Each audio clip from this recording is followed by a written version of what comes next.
Yea. All persons have any business before the Honorable Beverly Cannoni, Justice of the Norfolk Superior Court, and for the County of Norfolk. Draw near, give your attendance, and you shall be heard. God save the Commonwealth of Massachusetts. This court is now open. You may be seated.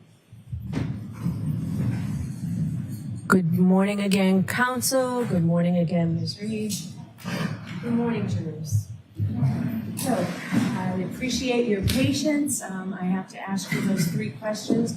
Were you all able to follow my instructions and refrain from discussing this case with anyone since we left yesterday? Yes. Everyone said yes and nodded affirmatively. Were you also able to follow my instructions and refrain from doing any independent research or investigation into this case? Yes. Everyone said yes and nodded affirmatively. Did anyone happen to see, hear, or read anything about this case since we left yesterday? No.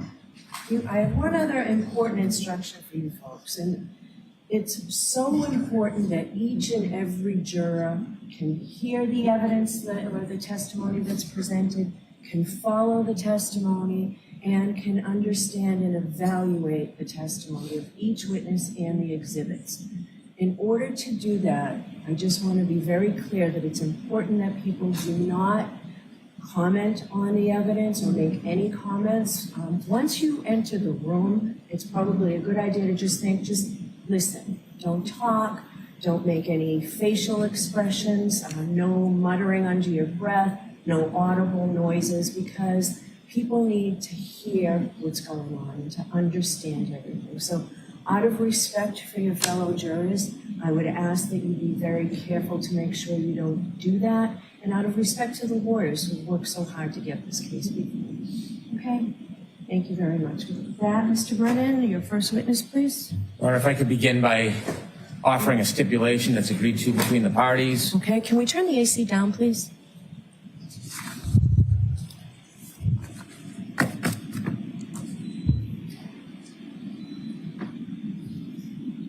Thank you. Yes. Your Honor, if I may, I'd like to read a stipulation agreement between the Commonwealth and the defense. Okay. And the stipulation between the parties is as follows. Now comes the Commonwealth and Karen Reed, the defendant, in the above captioned matter. Both parties respectfully stipulate to the following. The 2 Massachusetts State Police troopers present at the autopsy conducted by the medical examiner, Dr. Scortibello, on January 31st, 2022, were Trooper Keefe and Trooper Watson. Former Trooper Michael Proctor was not present. Thank you. Yes, thank you. With that, Your Honor, I'd like to introduce and play clip number 21. Okay. Oh, turn the AC off. Hold on 1 second, please. I just want that.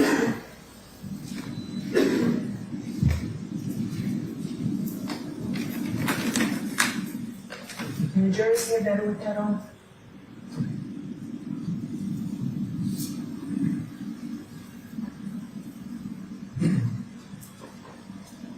So John's laying there, his left and his right, and I approached John from the left. That's where the street is. And he had a piece of glass, like perched on his nose, like just wedged like a splinter would be. And I just pulled it, and as soon as I pulled it, it just gushed blood down his face.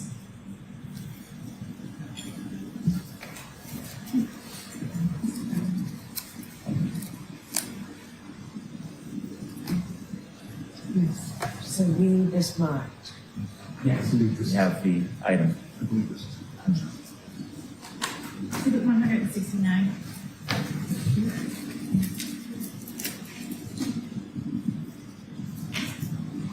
Mr. Lally, you're next.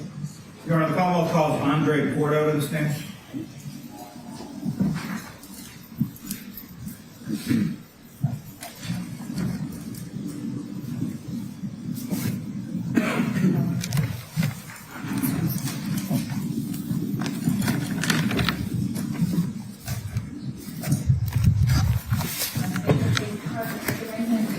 You solemnly swear the evidence given to the court and jury in the case now and hearing to be the truth, the whole truth, and nothing but the truth.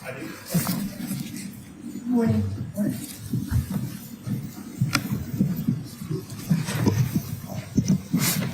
Hey, Mr. Lally, whenever you're ready. Thank you, Your Honor. Good morning, sir. Morning. Could you please introduce yourself to the jury, spelling your last name for the court? Yeah, my name is Andre Porto, last name spelled Porto. And what do you do for work, sir?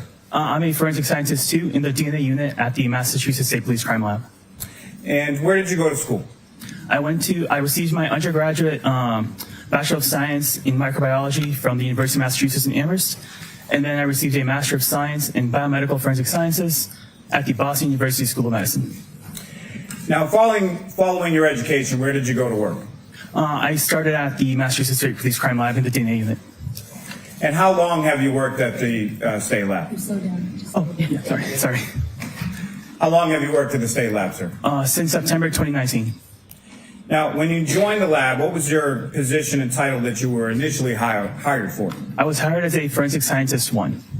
Now, can you please explain to the jury your duties and responsibilities as a forensic scientist 1? Sure. So a Forensic Scientist 1 is a training position where we're hired and we undergo an extensive training program where we do undergo the analysis process in training casework samples, where we learn how to do the lab work and analyze profiles.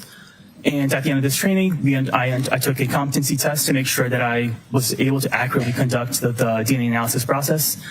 And once I passed that, I was then put on to do casework. And a year after completing both my competency tests and a year after my hire date, I was then promoted to a Forensic Scientist 2.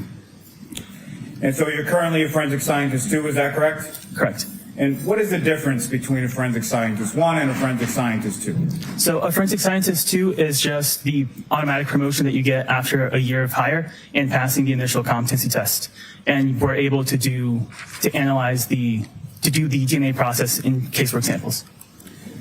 Now, so what type of analysis do you currently do at the Massachusetts State Police Crime Laboratory? I can do the DNA analysis process in casework and no samples.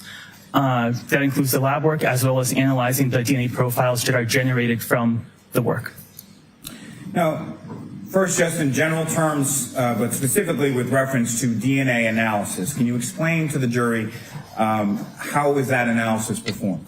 Sure. So there's 4 steps in the analysis process.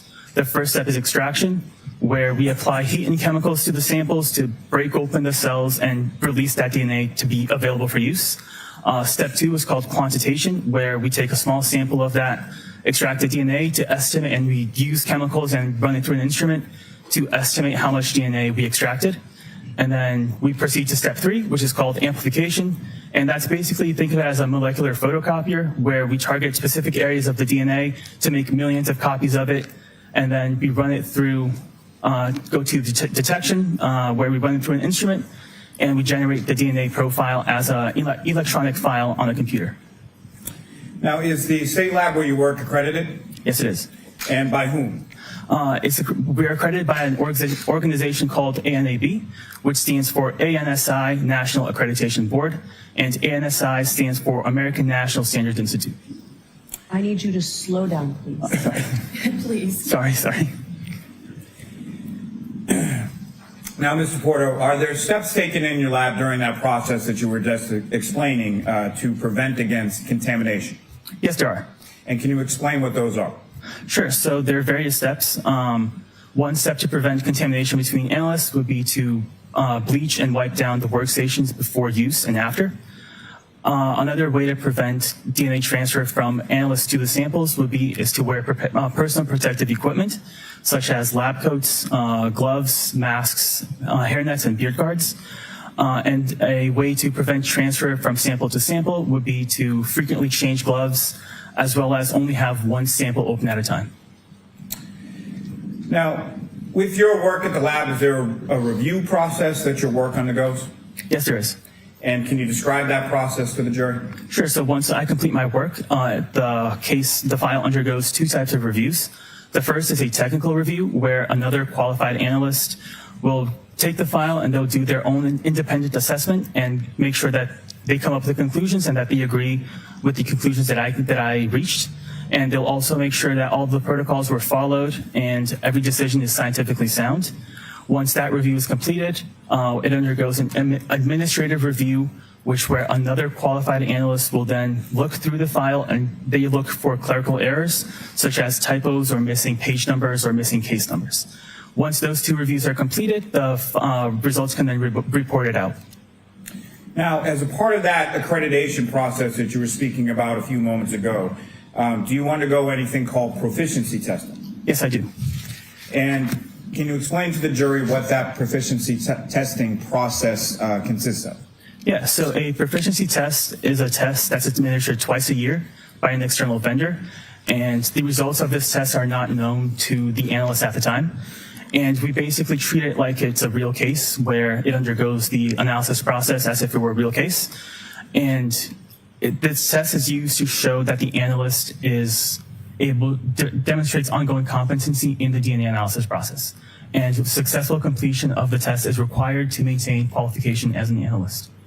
And what areas do you specifically undergo proficiency testing in? DNA analysis. And have you successfully completed each of those proficiency tests that you've taken? Yes. Now, Mr. Porto, could you explain to the jury what exactly is DNA? Yeah, so DNA stands for deoxyribonucleic acid, and it's basically the building block that makes us who we are. We each have two copies of our DNA, one that we inherit from mom and one that we inherit from dad. And this combination makes sure that, barring with the exception of identical twins, we all have different DNA. And is DNA the same in every cell of a person's body? Yes. So what that means is, if I were to take a blood sample and a saliva sample from the same person, the same DNA profile will be generated. Now, you spoke a bit earlier about the different steps included in the DNA testing. If you could, just a little bit slower, go through each of those 4 steps again for the jury. Sure. So like I said, it's a 4-step process. So extraction, quantitation, amplification, and detection. So extraction, we use chemicals and heat to burst open the cells to make that DNA available for use. Quantitation, step 2, we take a small sample of that extracted DNA.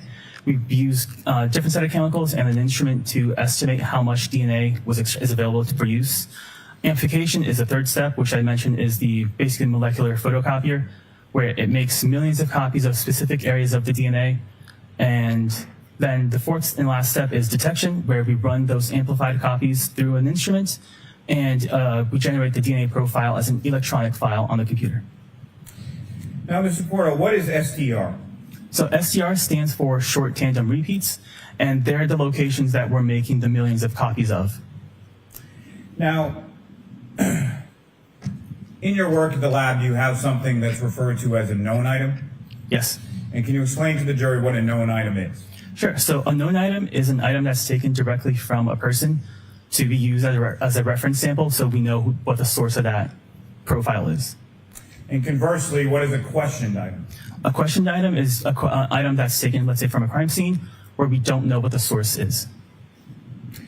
Now, do you also have terminology within your lab as far as a parent versus a child item? Yes, we do.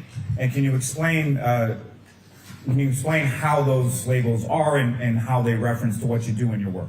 Sure. So a parent item is, for example, the original item, and the child is a sample of that item. So for example, this box of tissues would be the parent item, and if you were to swab the outside, the swab would be the child item. So the box of tissues would receive, let's say, an item of 1-1. The swabbing of the outside would receive an item of 1-1.1. Now, what are positive and negative controls?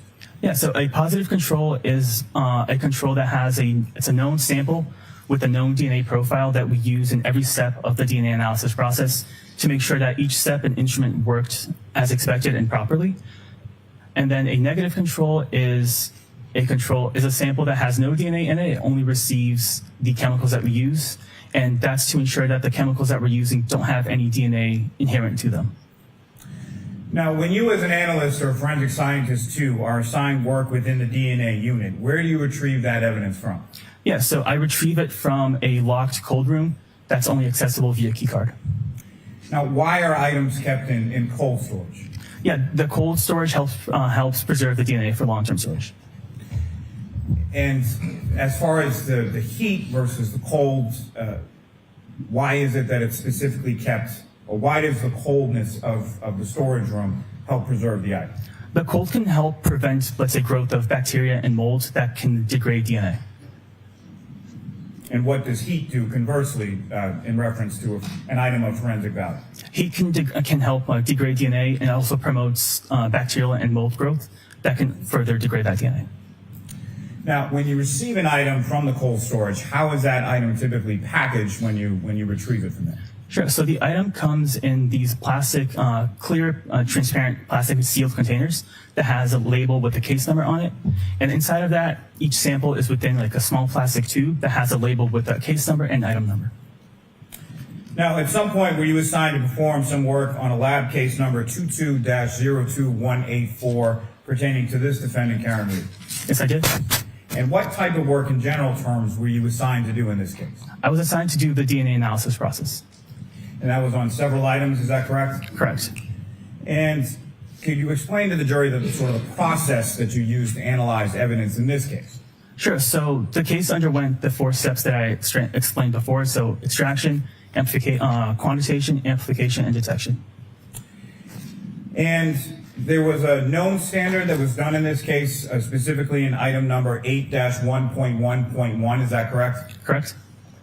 And did another analyst test and report the results from the known blood standard from that item 8-1.1.1? Correct. And how is that done?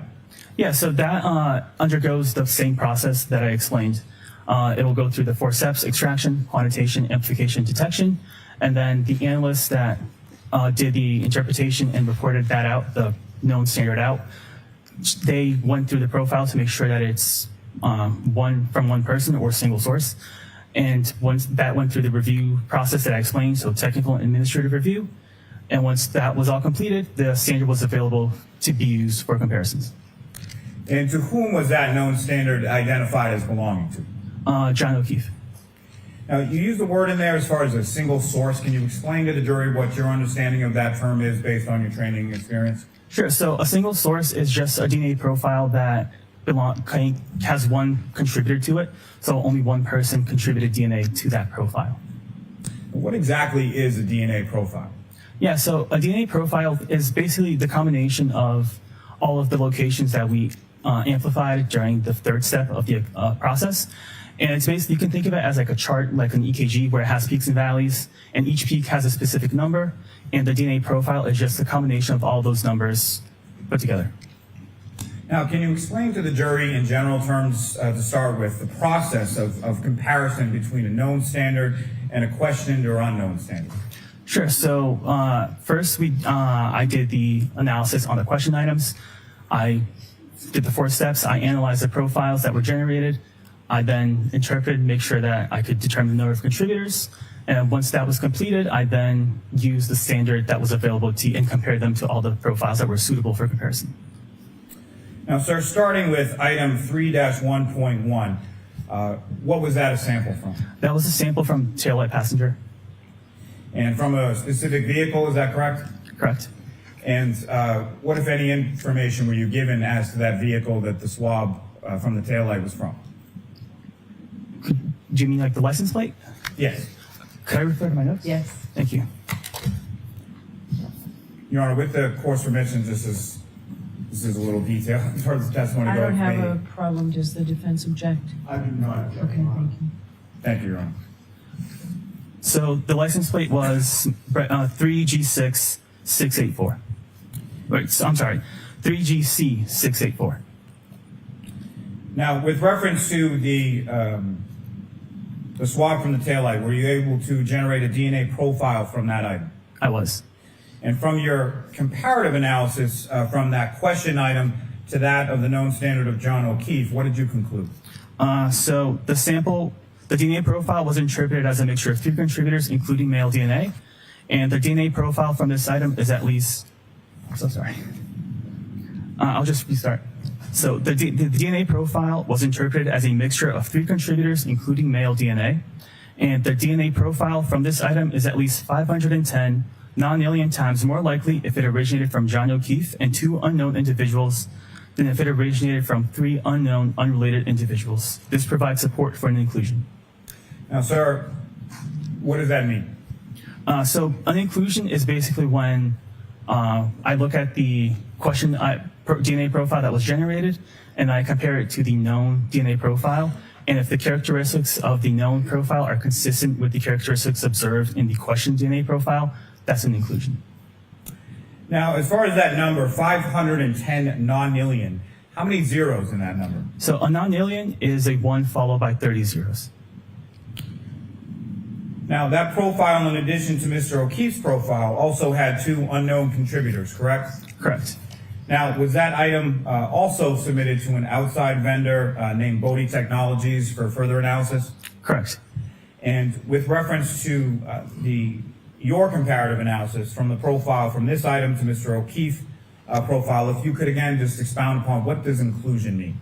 Yeah, so an inclusion, I compared the known standard that I had available for use from John O'Keefe to the DNA profile generated from the tail light.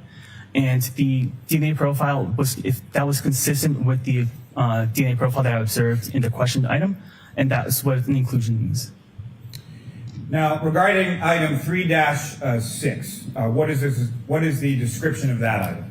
Yeah, so 3-6 is a root end of hair from exterior passenger side rear panel.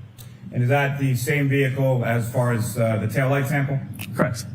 Now, with respect to hair in general, there's a root end and a shaft end, correct? Correct. And what limitations does your lab have with regard to DNA testing of hair? So when we test hair, we're actually, the root end of the hair, we're looking at any potential skin cells that might be attached to the root end. So that's where the DNA that we're looking for is coming from. And if there's not too many, yeah. Now, are you familiar with the term based on your training experience known as autosomal DNA? Yes. And can you describe for the jury what your understanding of that term is? Yeah, so autosomal DNA is DNA that's located in the nucleus of the cell, and that's the DNA that we inherit from both mom and dad. Now, are you also familiar, based on your training experience, with a term known as mitochondrial DNA? Yes. And can you please explain to the jury what your understanding of the term mitochondrial DNA is? Yeah, so mitochondrial DNA is DNA that's found in the mitochondria of a cell, and we inherit that from the mother. It may be somewhat evident, but could you please explain to the jury sort of the difference between autosomal DNA on the one hand and mitochondrial DNA on the other? Yeah, so like I said, the autosomal DNA is the one that we have 2 copies of, where we inherit one from mom and one from dad. And then the mitochondrial DNA is a circular DNA that we just inherit from mom. Now, is the Massachusetts State Police Crime Lab equipped to perform mitochondrial DNA testing? No, we're not. Now, was the DNA extract from the hair also sent to that external vendor, Bodhi Technologies in Lorton, Virginia? I'm not sure if the extract was sent, but I know that the shaft of the hair was sent to Bodhi. Now, what testing did you perform on the hair? I did the regular DNA analysis process on the root end of the hair. And that was done prior to it being shipped to that external vendor, is that correct? Correct. And what conclusions were you able to draw from the testing that you did on the hair? Yeah, so there was no human DNA detected, and STR analysis was not performed. Now, what does that mean, sir? Yeah, so it means that I didn't detect any human DNA. So there might be DNA on there, but it was below what our instrumentation could detect.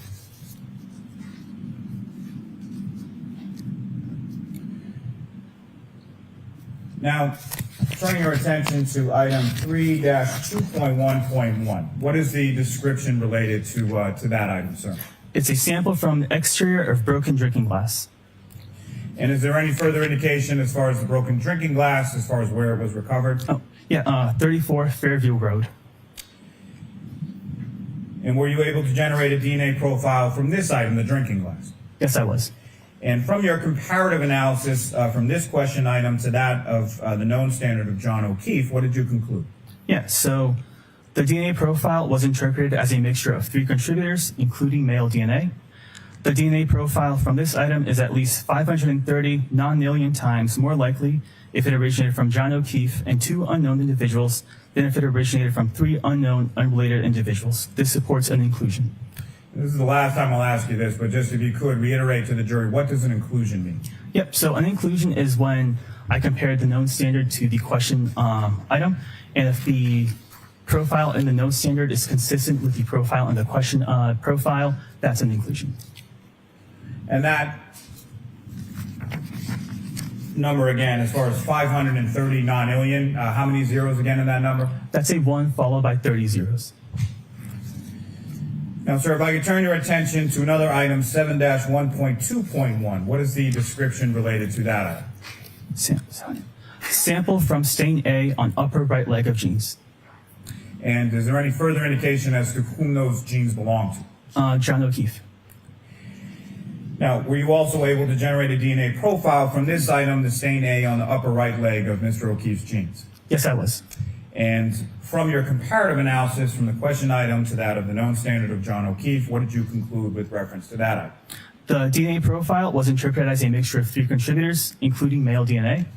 Contributor 1 is suitable for comparison, and due to limited information, contributors 2 and 3 are not suitable for comparison.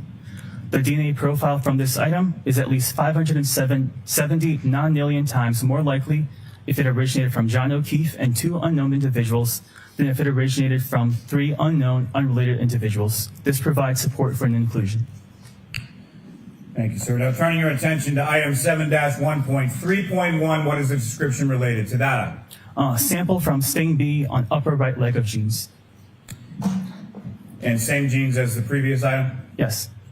Now, were you able to generate a DNA profile from this item, stain B on the upper right leg of the jeans of Mr. O'Keefe? Yes, I was. And from your comparative analysis from this question item to that of the known standard of John O'Keefe, what did you conclude? Yep, so the DNA profile was interpreted as a mixture of 3 contributors, including male DNA. The DNA profile from this item is at least 660 non-alien times more likely if it originated from John O'Keefe and 2 unknown individuals than if it originated from 3 unknown, unrelated individuals. This provides support for an inclusion.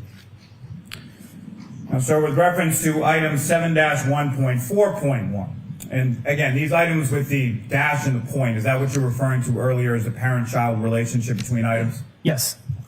And what is the description for 7-1.4.1? Sample from stain C on upper right leg of jeans. Now, were you able to generate a DNA profile from this item from stain C on the upper right leg of Mr. O'Keefe's jeans? Yes, I was. And from your comparative analysis of this question item, stain C, to that of the known standard of John O'Keefe, what did you conclude? The DNA profile is a mixture of at least 2 contributors, including male DNA. Contributor 1 is suitable for comparison.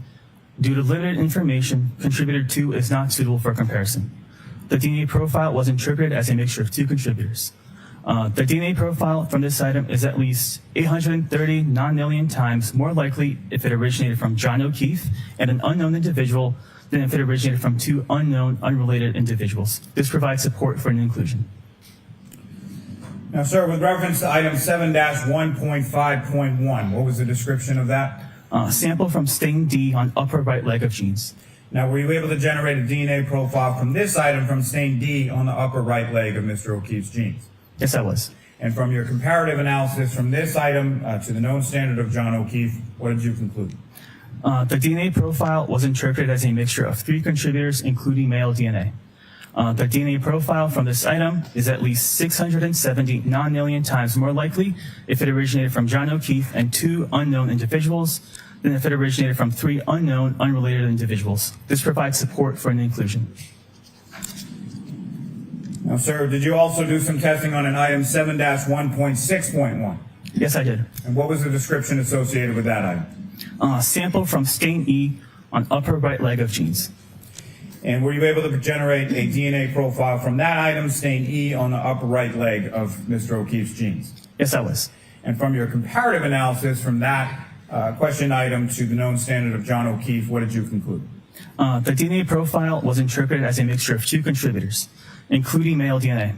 Contributor 1 is suitable for comparison. Due to limited information, contributor 2 is not suitable for comparison.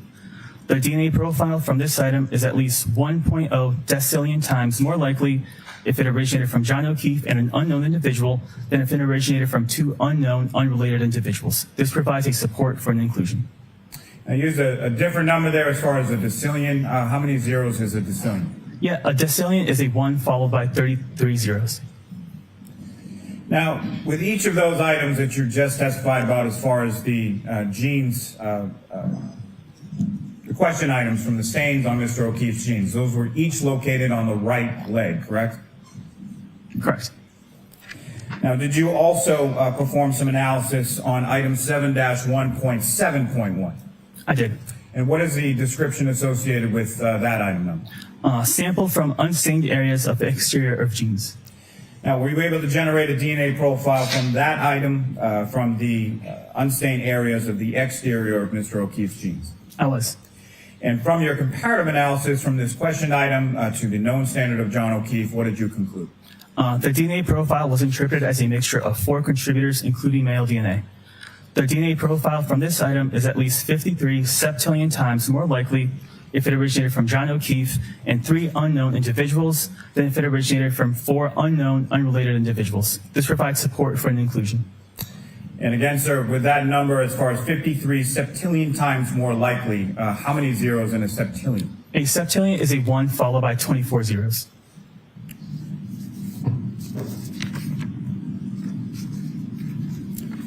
Now, sir, if I could turn your attention to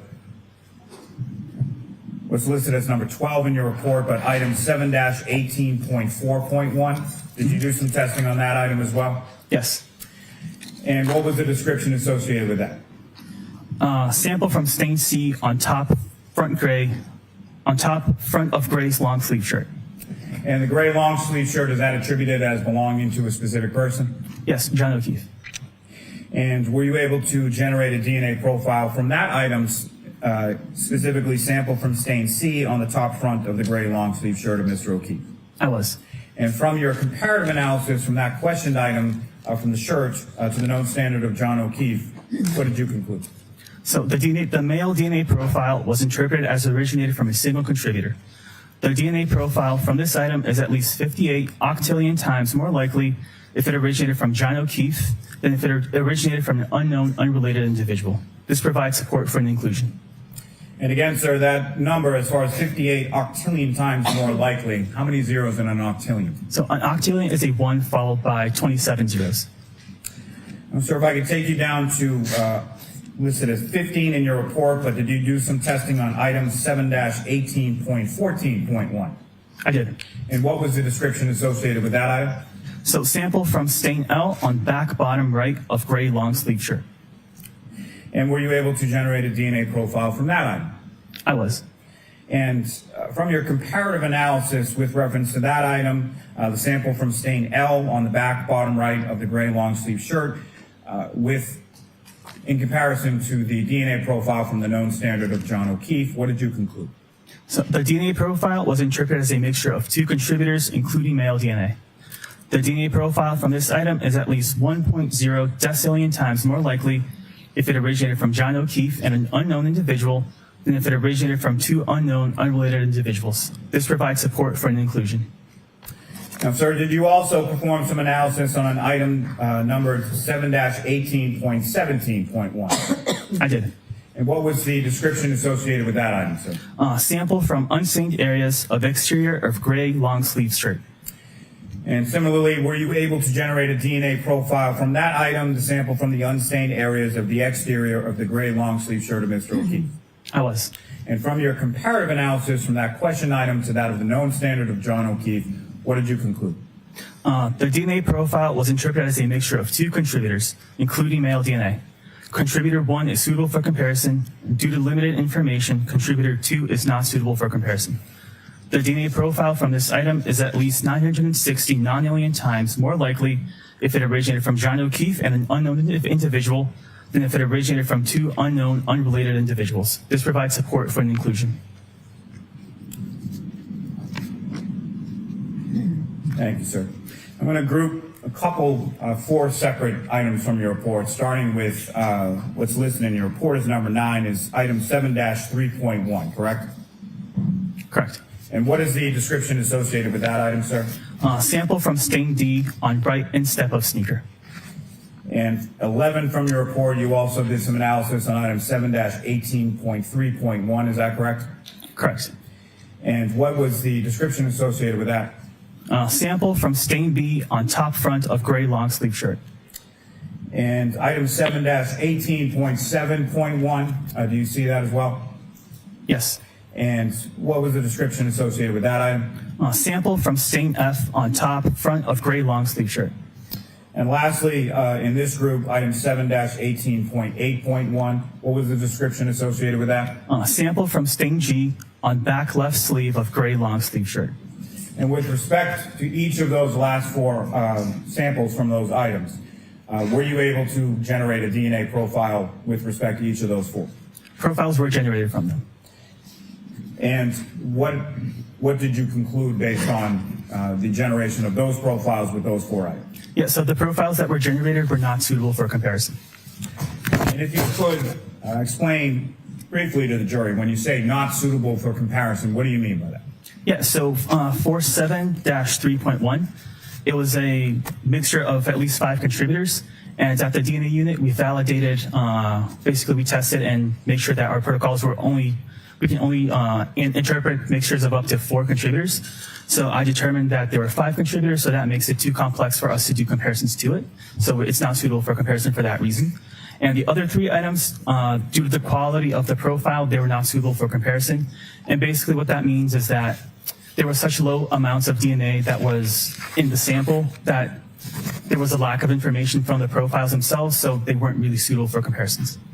And just to be clear, the item that you're referring to with the 5 possible contributors, that's a shoot, correct? Correct. Now, if I could turn your attention in your report to what you have listed as number 10, there are a number of different items listed there, correct? Correct. And starting with item 7-17.2.1, what is the description associated with that? Sample from stain A on top front left of orange t-shirt. And 7-17.3, what is the description associated with that? Sample from stain B on top of front left of orange t-shirt. And item 7-17.4.1, what is the description associated with that? Sample from stain C on top front left of orange t-shirt. And item 7-17.5.1, what is the description associated with that item number? Sample from stain D on front bottom right of orange t-shirt. And item 7-17.6.1, what is the description associated with that? Sample from stain E on back left shoulder of orange t-shirt. And so each of those respectively were samples taken from stains on the orange t-shirt of Mr. O'Keefe, correct? Correct. Now turning your attention to item 7-18.2.1, what is the description associated with that? Sample from stain A on right sleeve of gray long sleeve shirt. And item 7-18.5.1, what is the description associated with that? Sample from stain D on center front of gray long sleeve shirt.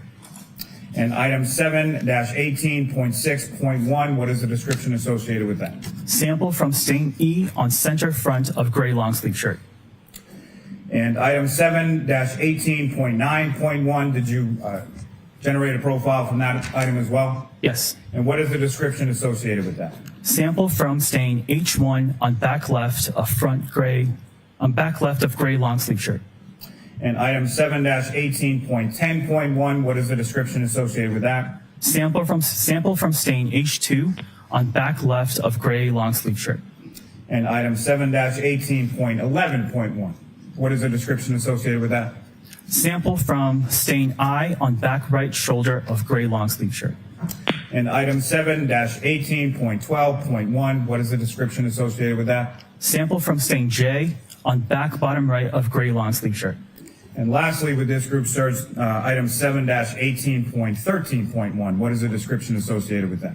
Sample from stain K on back bottom right of gray long sleeve shirt. And so each of those items beginning with 7-18 were associated with various stains taken from various areas on the gray long sleeve shirt of Mr. O'Keefe, correct? Correct. And with respect to each of those areas of the orange t-shirt and the gray long sleeve shirt, were you able to generate a DNA profile from those items? I was. And from your comparative analysis of each of the DNA profiles from those items to the known standard of John O'Keefe, what did you conclude? So the male DNA profile was interpreted as originating from a single contributor. The DNA profile from these items is at least 490 octillion times more likely if it originated from John O'Keefe than if it originated from an unknown, unrelated individual. This provides support for an inclusion. Now, again, if you could just remind the jury, when you say single source contributor, what does that mean? Yeah, so a single source profile is a profile that has one contributor to it. So like one person contributed DNA to that profile. And with respect to the number as far as 490 octillion times more likely, how many zeros are in that number? So an octillion is a 1 followed by 27 zeros. Now, lastly, sir, did you perform any analysis with reference to items numbered 8-2 and 8-3? I did. And what were the descriptions respectively for items 8-2 and 8-3?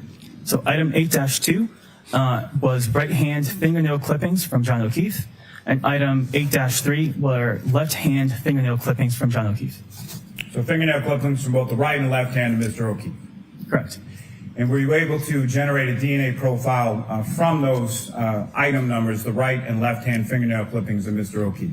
I was. And based on, from your comparative analysis of the DNA profile from the right and left hand fingernail clippings, both of Mr. O'Keefe, taken in conjunction with the known standard of John O'Keefe, what did you conclude?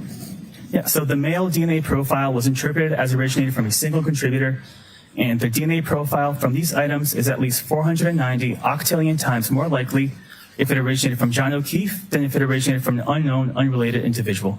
This provides support for an inclusion. So with respect to each the right and left hand fingernail clippings of Mr. O'Keefe, both of those were identified by you or your analysis as a single source contributor, correct? Correct.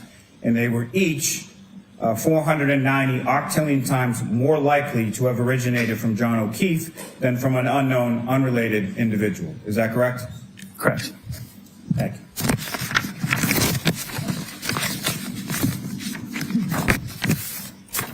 Thank you, sir. I have nothing further on.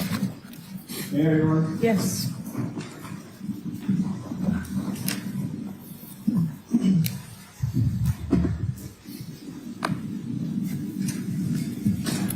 Good morning, sir. Good morning.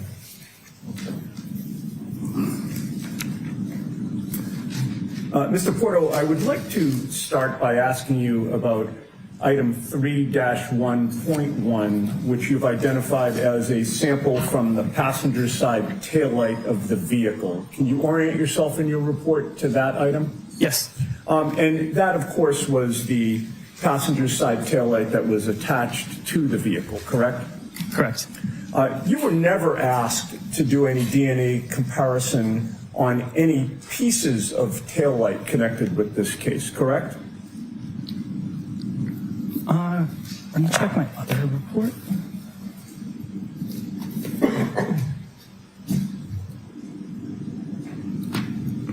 For taillight, there was another item that was item 3-3.1, which is sampled from apparent glass on rear bumper, if that's what you're referencing. Okay, so if I suggested to you that the taillight was plastic, that glass wouldn't have been the taillight, correct?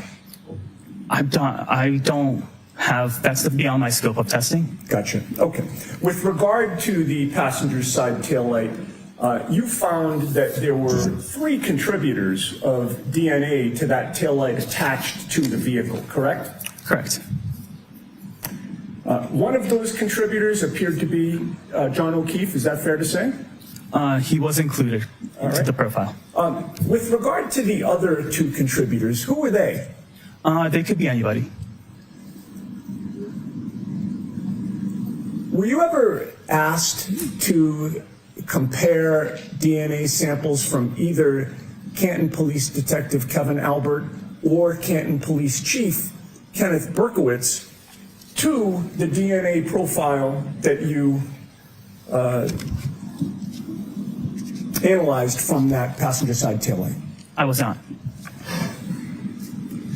Now, with regard to the broken drinking glass, which is item 3-2.1.1, do you see that in your report? I do. With regard to that, you came up with a DNA profile that also had 3 contributors, correct? Correct. One of those contributors appeared to be John O'Keefe, correct? He was included, correct. Who were the other 2 contributors? I don't know. They could be anybody. Were you ever asked with regard to that broken drinking glass to compare the DNA profile that you analyzed with the DNA of either Boston Police Sergeant Brian Albert or ATF agent Brian Higgins? I was not.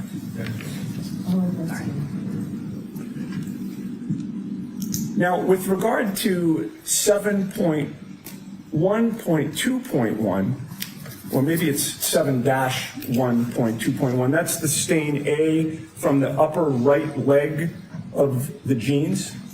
Correct. All right. And you were aware, you were told that those were the jeans that John O'Keefe was wearing on the morning in question when he was found? Based on the sample description, that's what it seems. All right. And it turned out that his DNA was on his own jeans, correct? He was included in the profile. All right. And that was unsurprising to you, correct? And with regard to that item, you found that there were 3 contributors of DNA, correct? Correct. With John O'Keefe being one of them. He was included in the profile, yes. And who were the other 2? I don't know. They could be anybody.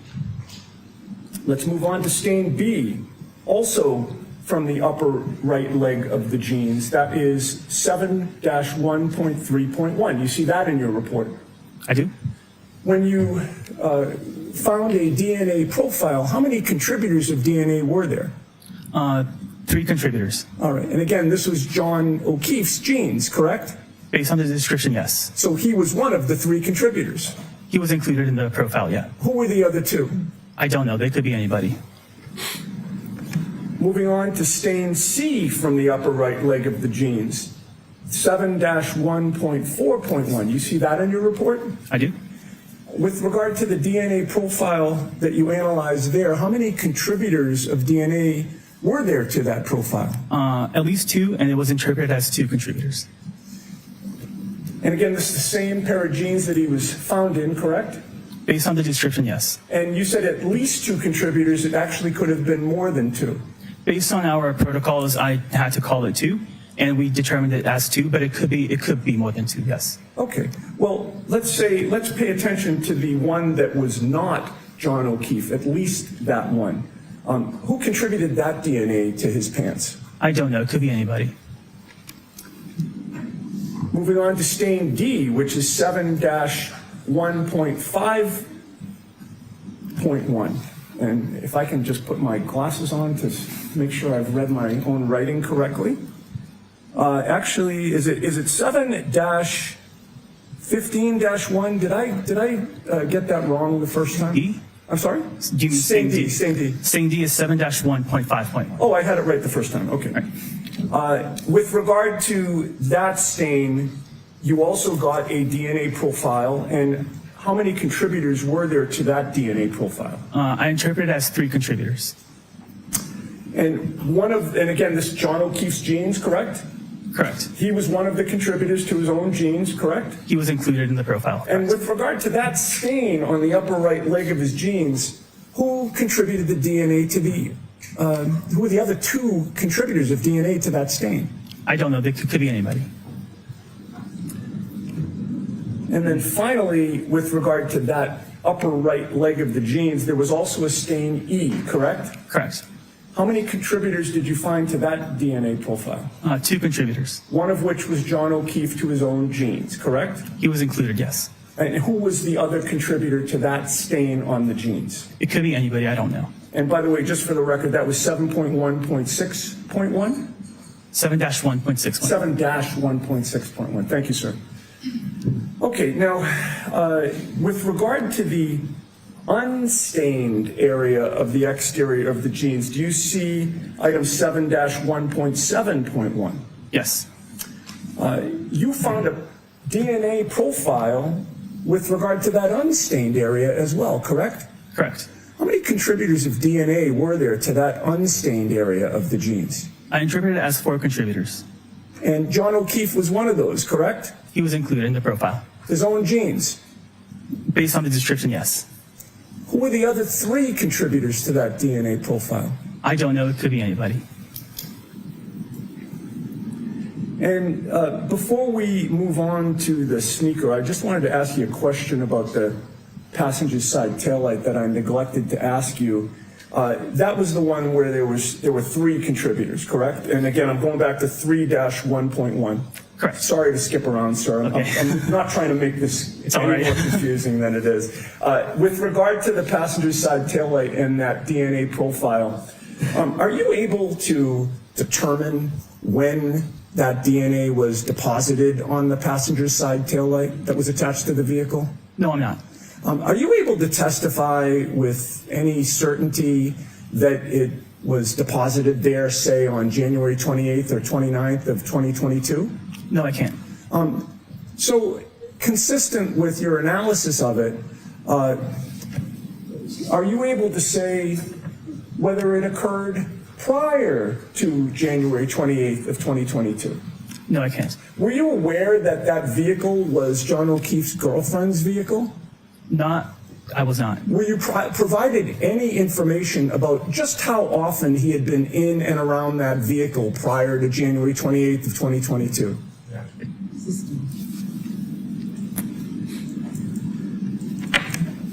So moving on to 7-3.1, which was the right instep of the sneaker, correct? You see that in your report? Yep. With regard to that particular stain, you noted how many contributors of DNA? Yeah, it was interpreted as at least 5 contributors. And when you have interpreted as at least 5 contributors, what does that do to your ability to find out who contributed that DNA? So based on our protocols, we're not able to do any comparisons to any mixtures that are 5 or more contributors, so it's not suitable for comparisons. Okay, which means that with regard to the sneaker at least, you couldn't even say whether John O'Keefe's DNA was on it, correct? Correct. And with regard to all 5, do you have any idea who contributed the DNA to that sneaker? No, I don't. Now, moving on to, I just have a couple more for you, sir. Moving on to what is labeled as stain L, which is 7-18.14.1, I believe. Do you see that in your report? I do? And that was a stain on the back bottom of his long sleeve shirt, correct? Correct. And were you told that the long sleeve shirt was his outer clothing when he was found? I don't believe so. How many contributors to that stain on the back bottom of his long sleeve shirt did you find in that DNA profile? I interpreted it as 2 contributors. And did you make any match with regard to either of those contributors or both? I did comparisons, and John O'Keefe was included as one of the contributors. Okay, so John O'Keefe was a contributor of DNA to his own long sleeve shirt, correct? Based on the descriptions, correct. All right, and whose other DNA was on that shirt? I don't know. And then finally, with regard to 7-18.17.1, that was an unstained area of the exterior of that shirt, correct? That same long sleeve shirt. Correct. And you tested that and got a DNA profile, correct? Correct. How many contributors were there to that DNA profile? I interpreted it as 2 contributors. Was John O'Keefe one of them? He was included as one of the contributors. Okay, so his DNA was found on his own shirt, correct?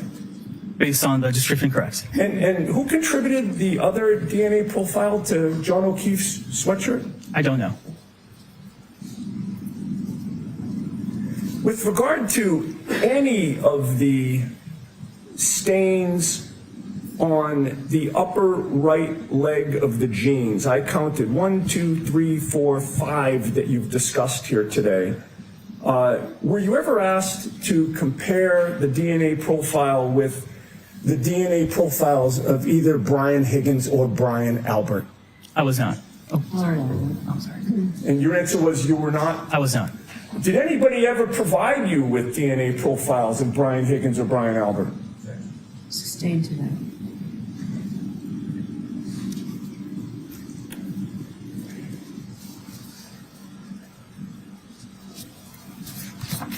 I may have one moment, Judge. Yes.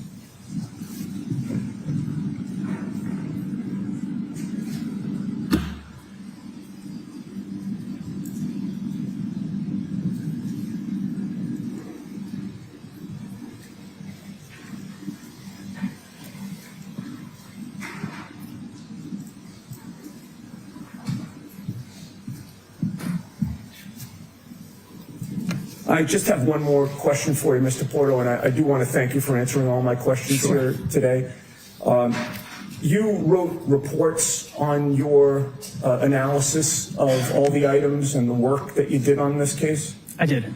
And you are directed, pursuant to protocol, to address those reports to somebody, correct? Correct. Who was it that you sent the reports to in this case? I'm sustaining the objection. Did you send those reports to Michael Proctor? Sustain. Jurors, strike the question. I have nothing further. Thank you, sir. Yes.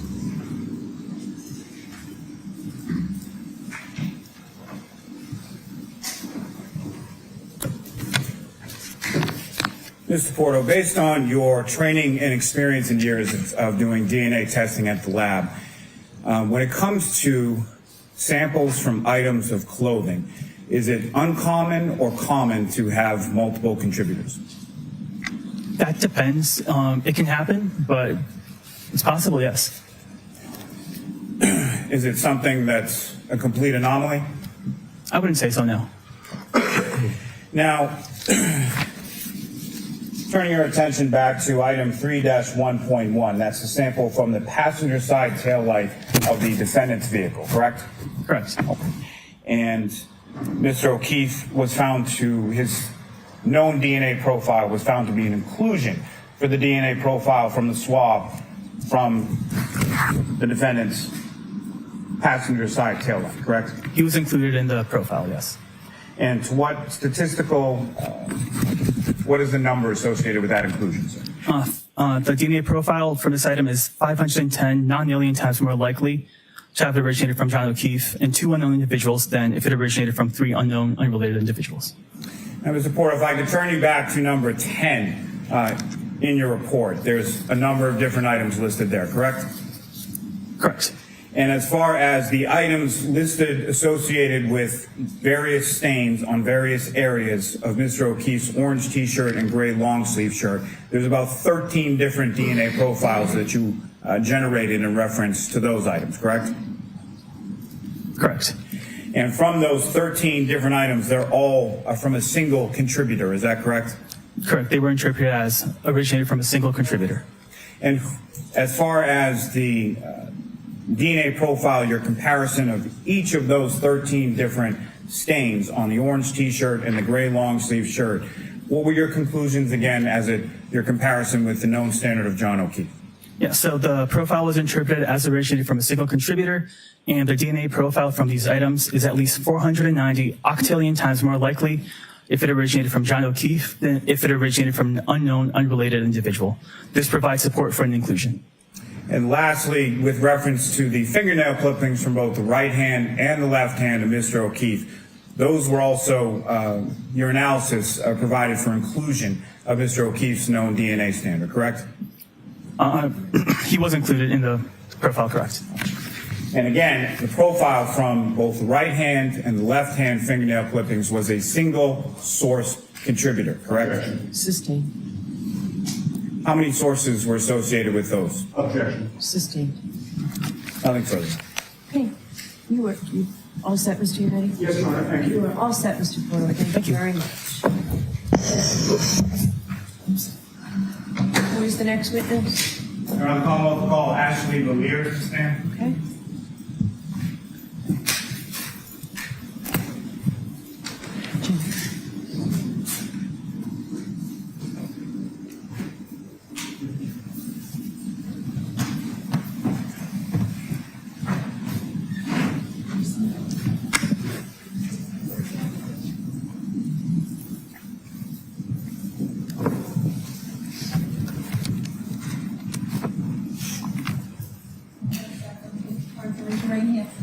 You solemnly swear the evidence you give in court and jury in the case down here is for the truth, the whole truth, and nothing but the truth, so help you God. I do.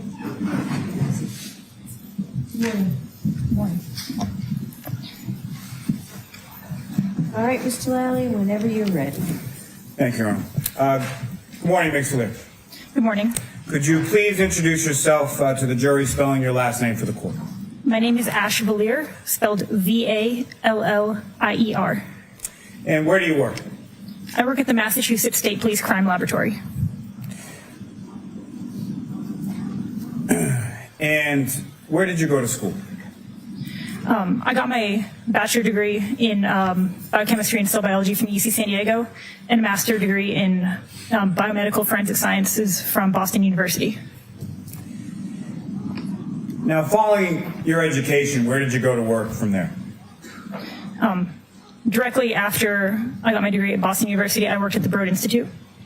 And what did you do at the Broad Institute? I did quality control checks of items that potentially could be tested for pharmaceutical use. Now, how long have you worked at the Massachusetts State Police Crime Laboratory? A little over 6 years. Now, is the state lab accredited? It is. And by whom? ANAB. And what does ANAB stand for? It stands for ANSI National Accreditation Board. And the ANSI within the ANAB, what does that stand for? That is another acronym that I don't recall right now. Now, as part of that accreditation process, do you undergo any sort of type of proficiency testing? I do. And can you explain to the jury what that proficiency testing process consists of? A proficiency test is a test that is given from an outside agency in the discipline that you do casework in, that you would work through like a normal case, but it has an end expected result at the end. And how often do you undergo proficiency testing? Every year. And what areas do you specifically undergo proficiency testing in? I've done proficiency tests in gunshot primer residue and physical match analysis. And have you successfully completed each of those proficiency tests that you've taken? I have. Now, when you initially joined the State Police Lab, what was your position and title that you were hired for?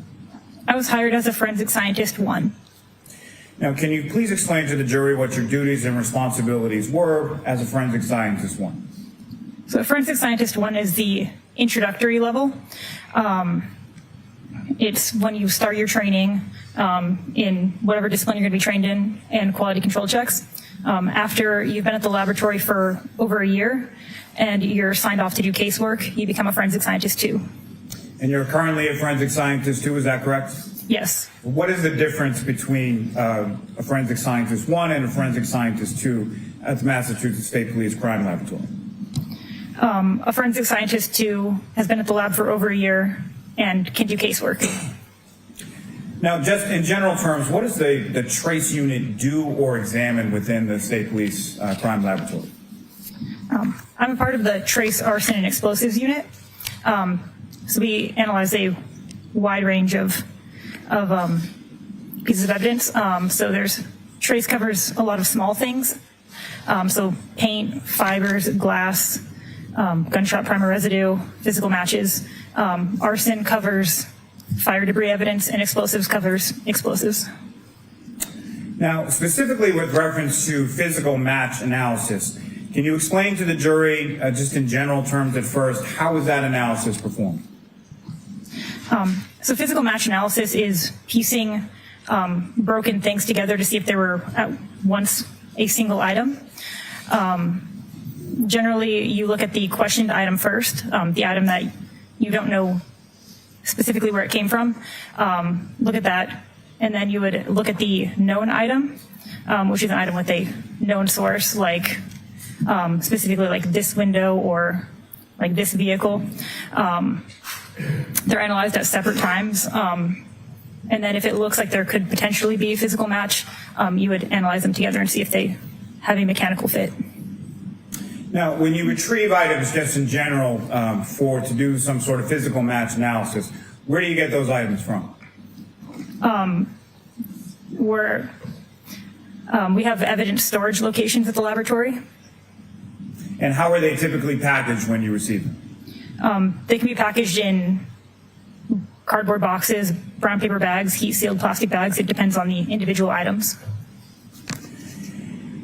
And When you're doing this analysis as far as the physical match analysis, what do you do to your bench between your examination of separately packaged items? Before I do any analysis, I bleach my bench, clean my tools, and then put down a fresh sheet of butcher paper. And why do you do that? To make sure everything's clean. Now, again, speaking more in general terms, on what types of evidence can you perform a physical match analysis? Sorry, can you repeat the question? Sure. In general terms, with your work within the lab, on what types of items can you perform a physical match analysis? A lot. Anything that has a broken or irregular edge. Would that include glass? Yes. Would that include plastic? Yes. What are some of the other things that would also include? Any sort of like polymer, metals. And when you're doing a physical match analysis, what instruments do you utilize in the course of that analysis? Generally, I'll use a stereo zoom microscope. Depending on the size of the items compared, I can use other microscopes as well. Now, what is a stereo zoom microscope? A stereo zoom microscope is a microscope that's mounted on a stand, so it gives a wider range of view that you can look at larger items. And how are you using that specifically in your physical match analysis of, let's say, items of plastic? I'll use it to look at the edges and see if there's any like defining characteristics along those broken edges. Now, as you're going through your analysis, do you document your work as you go? I do, And how do you do that? with handwritten notes and with photos. Now, at some point were you assigned to perform some work on lab case number 22-02184 pertaining to this defendant, Karen Reed? Yes. And what type of work were you assigned to do in this case? I was asked to do physical match analysis, and then later on I was asked to look at, do some trace recovery, look at some debris. And starting with the physical match analysis, how many different items approximately were you asked to look at? Over 10? Several, fair to say? Yes. Okay. And how were each of those items packaged when you received them?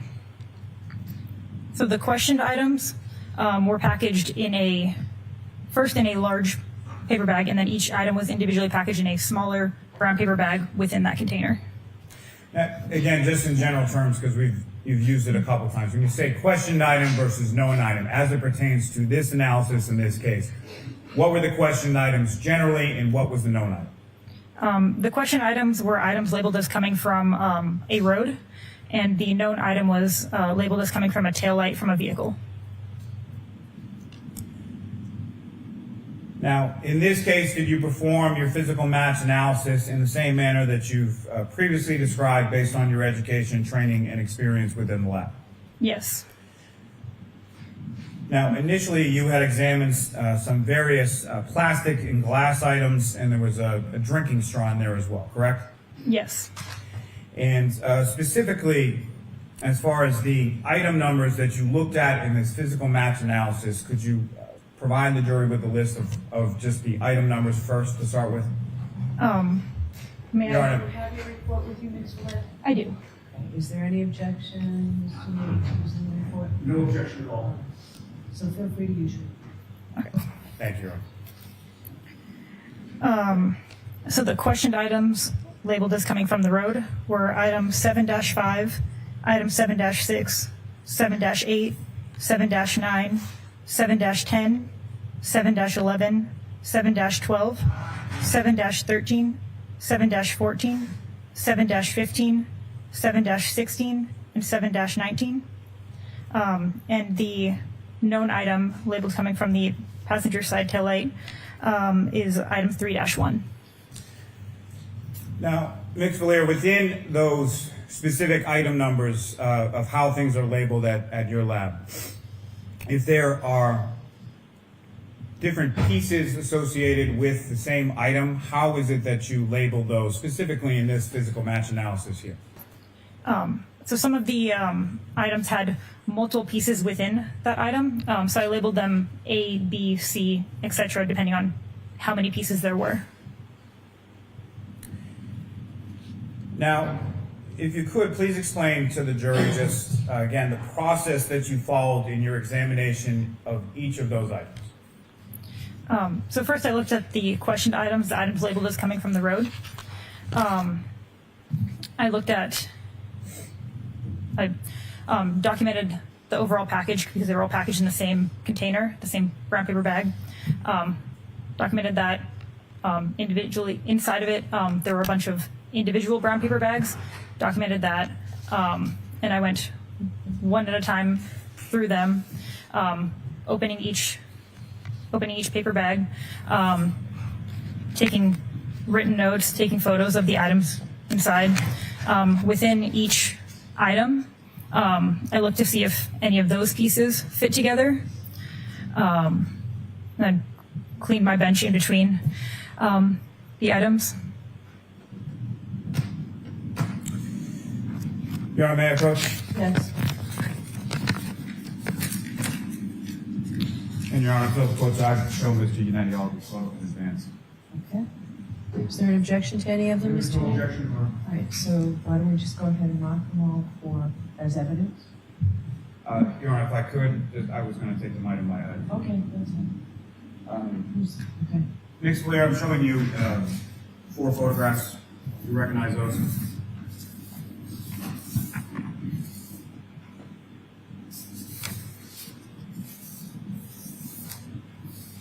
I do. What do you recognize those to be? These are photos that I took of item 3-1. And again, what was the description associated with item 3-1?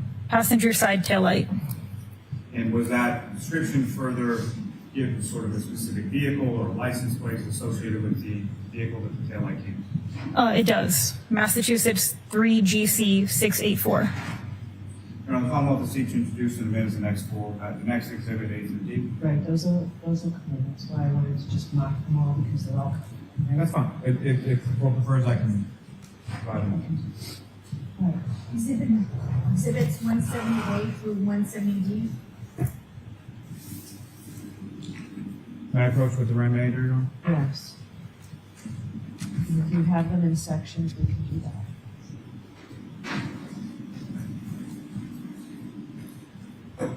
Ms. Blair, I'm showing you 2 more photographs. Just ask if you recognize those. I do.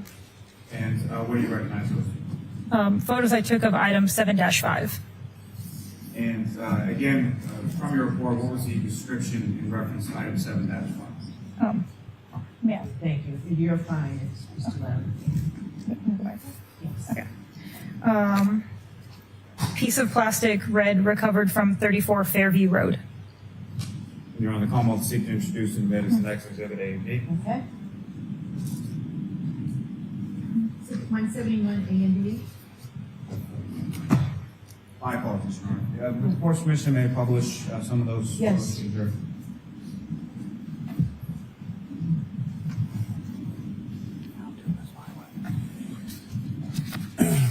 Ms. Gilman, if I could first ask for photograph 2122.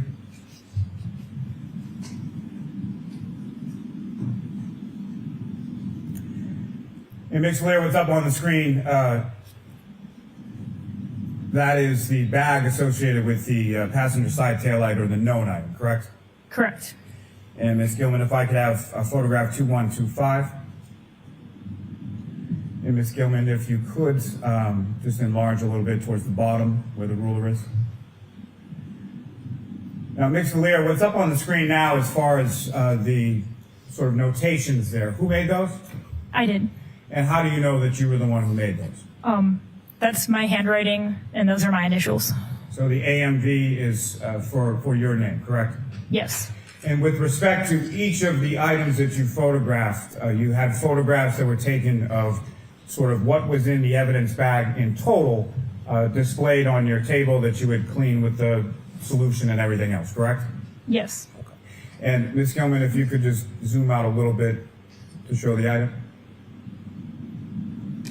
And again, what's up on the screen, that is item 3-1, the known item as far as the tail light from the defendant's vehicle. Yes. And Ms. Gilman, if I could have 2126. And Ms. Lear, if you could just describe for the jury, what are we looking at in this photograph? Those are those same items, just turned over. And lastly, for this set, Ms. Gilman, if I could have 2135. And again, same item as far as 3-1, the tail light taken from the defendant's vehicle. Yes. Ms. Gilman, if I could ask for photograph 1905. And Mr. Lear, as far as with each of these items, you take photographs when they're inside the bag and then once you take them out of the bag, correct? Yes. And Ms. Gilman, if I could have photograph 1908. And what are we looking at in this photograph? The contents of item 7-5.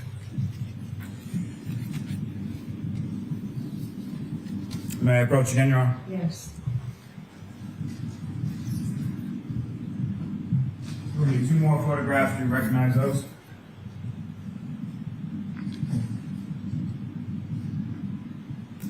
I do. And what do you recognize those? Photos of item 7-6. And that's one of the bag and then one when the item is taken out of the bag, is that correct? Yes. And what was the description for item 7-6? Piece of plastic, clear, recovered from 34 Fairview Road. And which of those? Your Honor, call them to seek to introduce the commanders, the next exhibit, A and B. Okay. 172, A and B. With the court's permission, may I publish those to the jury? Yes. Ms. Gilman, if I could have photograph 1921.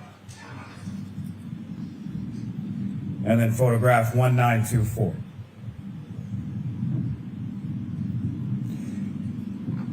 And what's depicted up on the screen is that what you just have before you as the photograph that you took of item 7-6 recovered from 34 Fairview Road.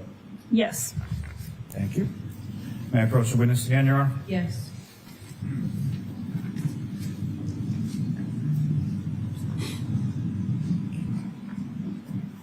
Two other photographs, to review those. Can you recognize those? I do. What do you recognize as? Photos I took of item 7-8. And one of the bag and then one of the items removed from the bag, is that correct? Yes. And what is the description associated with item 7-8? Piece of plastic, red and clear, recovered from 34 Fairview Road. Would you? Call to seek to introduce in a minute the next exhibit, A and B. And Your Honor, with the court's permission, if I can publish those to the jury. Yes. Exhibits 173, A and B.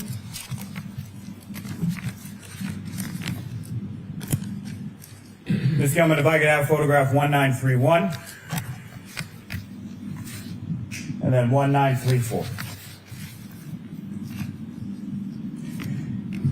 And Ms. Gilman, if you could zoom in just a little on those items, please.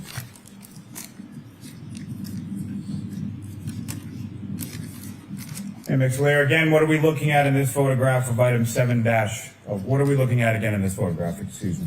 Photos of item 7-8. May I approach the witness again, Your Honor? Yes.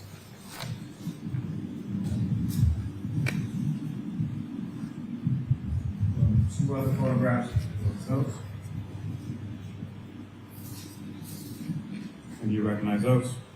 I do. What do you recognize those? Photos of item 7-9 and 7-19. And as far as the first photograph, as far as the bag, and then second with the items taken out of the bag, is that correct? Yes. So 7-9 and 7-19 were contained in the same bag? They were. I then separated them into 2 separate packages. And as far as 7-9 and 7-19, respectively, if you could tell the jury what the description for each of those are. Item 7-9 was pieces of glass recovered from 34 Fairview Road.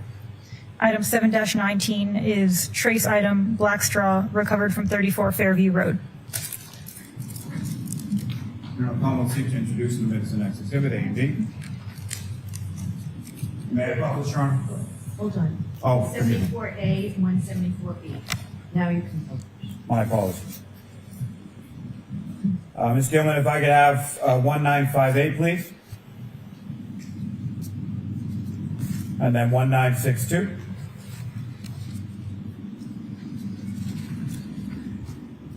And again, Ms. Lear, what are we looking at in this photograph?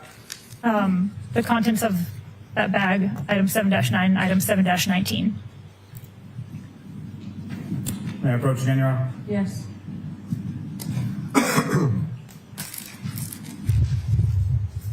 Two other photographs, do you recognize those?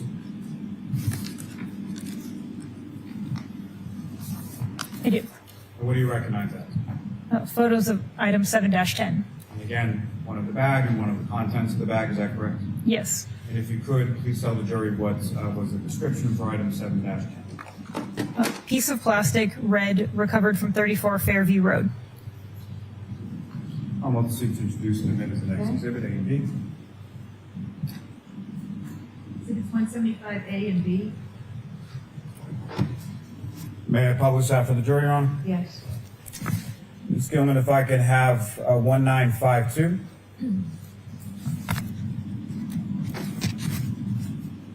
And 1956. And again, Ms. Lear, what are we looking at in this photograph? Photo of item 7-10. Thank you. Ms. Gilman, you can take that down. May I approach the witness, Your Honor? Yes.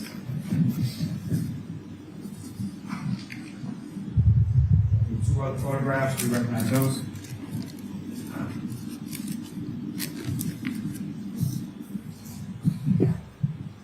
I do. And what do you recognize those? Photos of item 7-11. Again, one photo of the bag and one photo of the items outside of the bag. Yes. And again, if you could, please tell the jury what the description is associated with item 7-11. Piece of plastic, 6, red, clear, and black, recovered from 34 Fairview Road. Your Honor, the Commonwealth is seeking to introduce and admit as the next exhibit, A and B.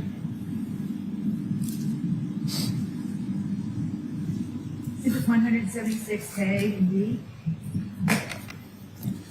And may I publish, Your Honor? Yes. Ms. Gilman, 1979 and 1982. Again, Ms. Lear, I'm sorry, Ms. Gilman, if you could zoom in just a little on the items themselves. And Ms. Lear, what are we looking at in this photograph? Photo of item 7-11. These are photos, again, that you took in the lab during the course of your comparative or physical match analysis, correct? Yes. May I approach again, Your Honor? Yes.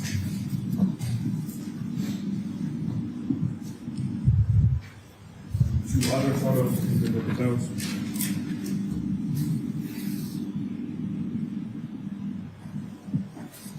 Do you recognize those? I do. And what do you recognize those? Photos I took of item 7-12. And again, photograph of the bag, photograph of the items outside of the bag. Yes. If you could, please tell the jury what's the description of item 7-12. Trace item, 14, glass and clear plastic, recovered from 34 Fairview Road.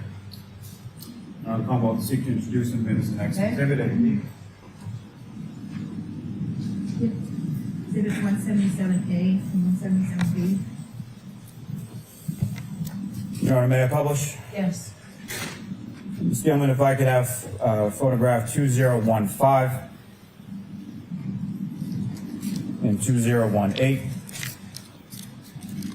And again, Ms. Gilman, if you could just zoom in a little on the items. Thank you. And Ms. Lear, again, can you describe what's depicted up on the screen? A photo I took of item 7-12.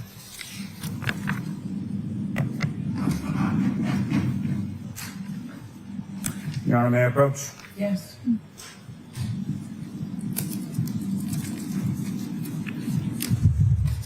Two other photographs. Do you recognize those?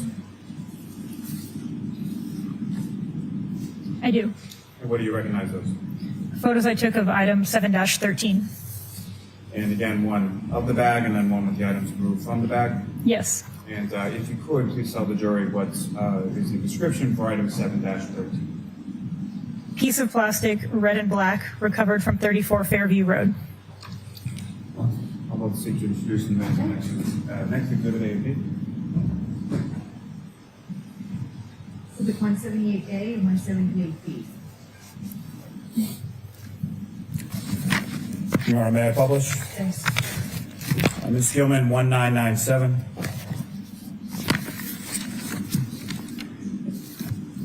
And 2000. And again, Ms. Gilman, if you could, please zoom in on the items. Thank you. And Ms. Valier, directing your attention to the screen, can you describe to the jury what is depicted on the screen now? A photo I took of item 7-13. May I approach the witness, Your Honor? Yes.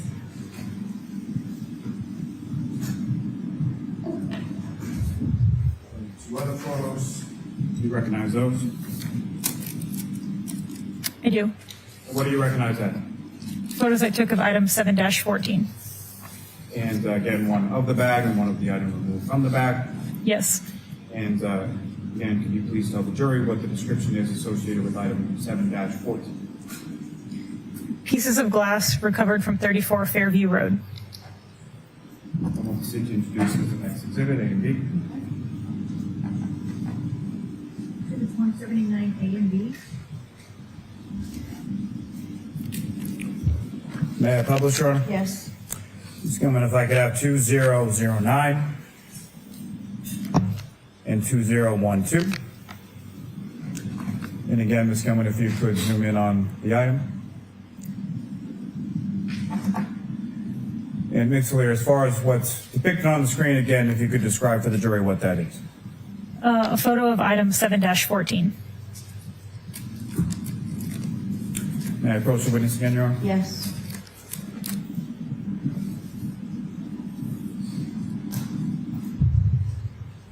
Other photographs, if you could recognize those. I do. And what do you recognize that? Photos of item 7-15. Again, one of the bag and one of the items taken from the bag, correct? Yes. And if you could, please tell the jury what is the description associated with item 7-15. Piece of plastic, 3 clear and 5 red, recovered from 34 Fairview Road. The call will seek to introduce and admit as the next exhibit, A and B. 180A and 180B. May I publish, Your Honor? Yes. Ms. Gilman, if I could have 2072. The last exhibit number, is it 14? Yes. Yes. And 2077, please. Again, if you could zoom just a little as far as the items are concerned. And Ms. Valier, what are we looking at in this photograph? Item 7-15. May I approach again, Your Honor? Yes.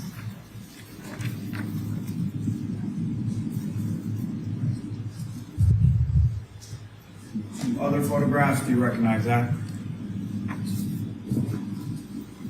I do. What do you recognize that? Photos I took of item 7-16. And again, one of the bag and then one of the contents from the bag, is that correct? Yes. If you could, please tell the jury what was the description associated with item 7-16. Piece of plastic, red and clear, recovered from 34 Fairview Road. I'm going to seek to introduce the minutes of the next exhibit, A and B. Exhibit 181A and B.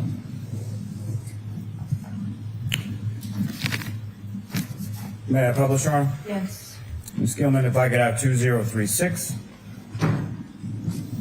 and 2040. And Ms. Gilman, if you could zoom in just a little.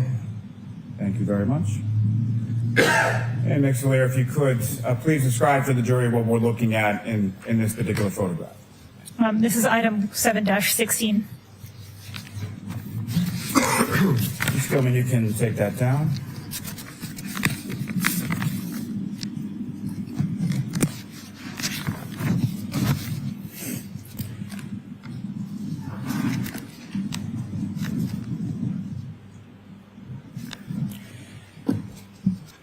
Now, with respect to each of these items that you examined in your physical match analysis, again, as far as the process is concerned, with the question items, what are you doing with reference to each of those question items first? First, I document them as you've seen.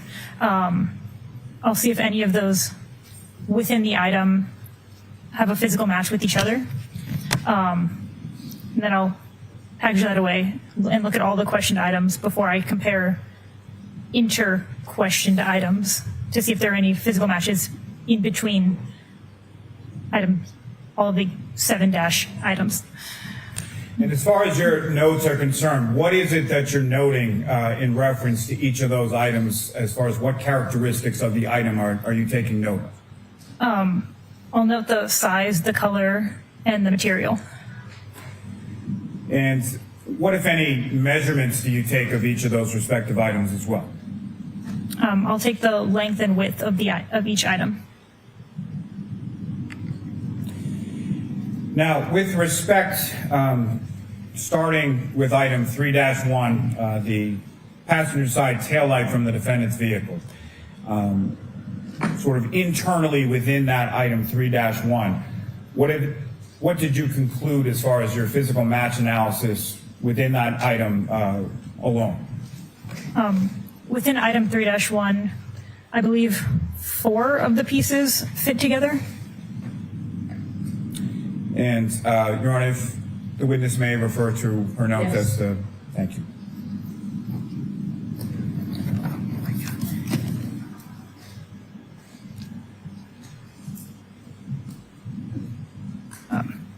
Yes, four of the pieces fit together within item 3-1.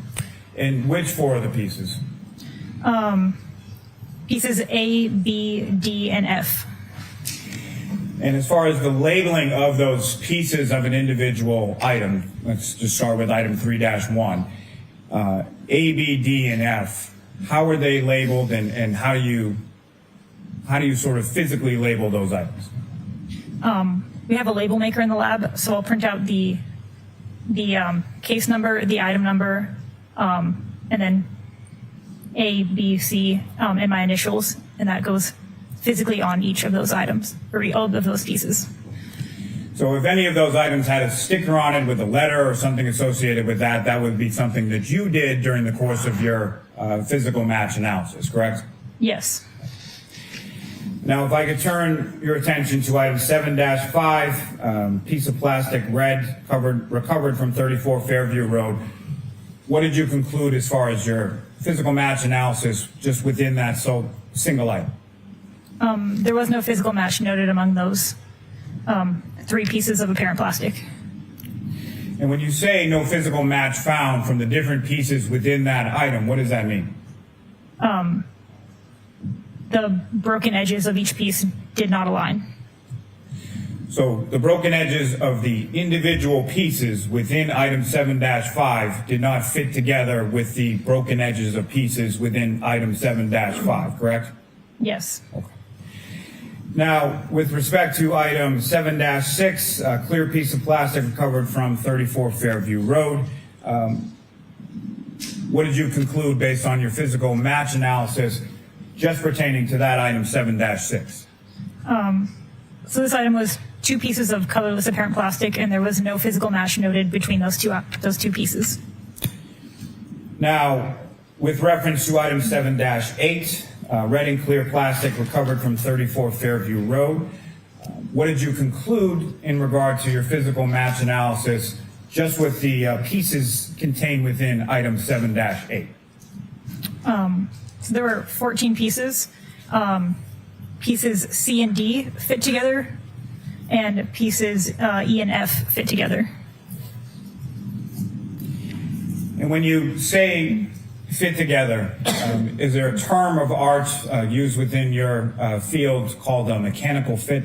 Yes. And can you explain to the jury what you understand that term to mean as far as what is a mechanical fit? So a mechanical fit and a physical match are the same thing. It's when the broken edges align together to show that they were once a single item. Now, if I could turn your attention to item 7-9, pieces of glass recovered from 34 Fairview Road. What were you able to conclude from your physical match analysis of just the individual pieces contained within item 7-9? So this item had 3 pieces, and no physical match was found between those. Turning your attention to item 7-10, red pieces of plastic recovered from 34 Fairview Road. What were you able, that is a single item, is that correct? Correct. So no physical match because there's nothing to match, it's just one piece, correct? Correct. And turning your attention to item 7-11, identified as 6 red, clear, and black pieces of plastic recovered from 34 Fairview Road. What did you conclude in regard to your physical match analysis just within those pieces contained within 7-11? So that item had 6 pieces, and there was no physical match noted among those 6. Now, turning your attention to item 7-12, which was identified as 14 pieces of glass and clear plastic recovered from 34 Fairview Road. Again, what did you conclude from your physical match analysis just from the various pieces contained within item 7-12? So there were 14 pieces overall. Pieces B, C, D, F, and K fit together mechanically as one unit. And then pieces E and I fit together mechanically as one unit. And pieces M and N fit together mechanically as one unit. Now, through your examination of these pieces in particular and other pieces as well, did you note any debris contained on the pieces that you located? Yes. And can you say anything as far as what that debris was, or was there any analysis done of that debris specifically? I just note that there was debris present, and I package it into a tin that's retained with the original packaging. Now, turning your attention to item 7-13, that was a piece of plastic, red and black, recovered from 34 Fairview Road. Is that correct? Yes. And again, just with respect to your physical match analysis of the various pieces of 7-13, what did you conclude? So that item had 3 pieces, and there was no physical match noted among those 3. And again, with reference to item 7-14, piece of glass recovered from 34 Fairview Road, that was again a single item, correct? A single piece, yes. So I'll turn your attention to item 7-15, 3 clear and 5 red pieces of plastic recovered from 34 Fairview Road, is that correct? Yes. And what were you able to conclude from your physical match analysis, again, just from the various pieces contained within item 7-15? So there were 8 pieces in this one. Pieces F and H fit together mechanically. Turning your attention to, lastly for this purpose, item 7-16, piece of plastic, red and clear, recovered from 34 Fairview Road. What were you able to conclude from your physical match analysis just contained within the pieces of that single item, 7-16? So that item had 7 pieces. Pieces A, C, and D fit together mechanically.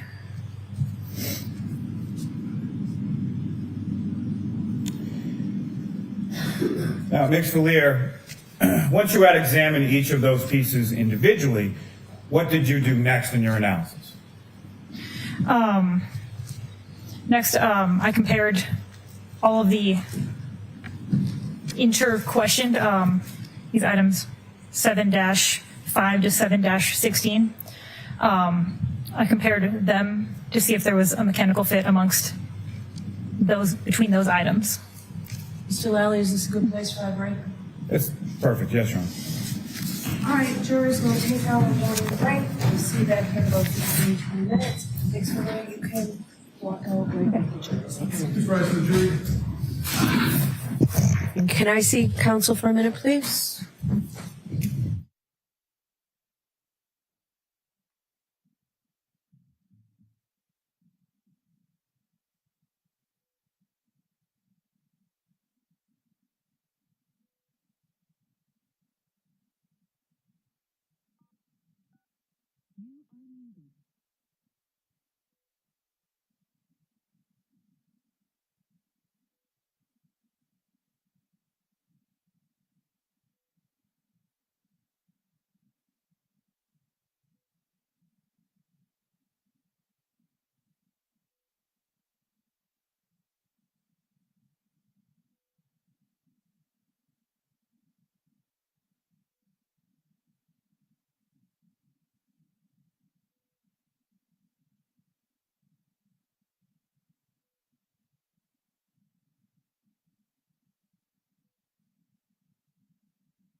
All right, Mr. Leslie, I'll hear you.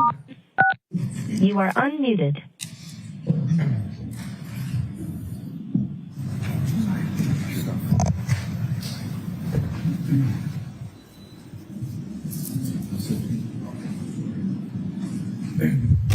Thank you, Your Honor. Yesterday, Your Honor discussed with the parties, and parties were heard with regard to the issues we have raised with regard to the timing of the May 8th report from Mr. Burgess that the defense received on May 11.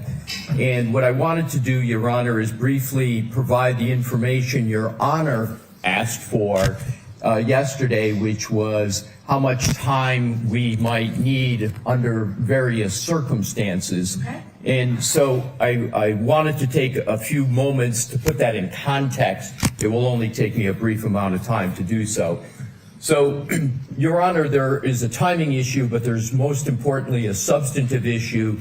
I will not, of course, go into the detail of yesterday, but the timing really is informed by the substantive issue.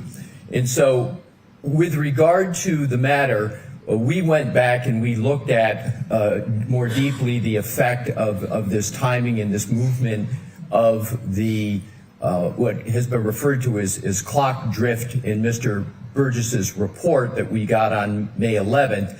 I spoke of the significance yesterday, and here's what I would like to add as is relevant to the time we're going to need. I again urge the court to reject it substantively, because what we did was we went and we looked at matters such as the cross-examination of a key witness in this case, Jennifer McCabe. She testified with regard to observing a vehicle at 12:45 a.m. And that's a significant point. I know I don't need to elucidate for Your Honor. All of this is going in significant part, if not total part, to what has been as alleged a collision here, which we vigorously contest. It just no collision ever occurred. But the timing of it, the timing of what's alleged by the Commonwealth is very important.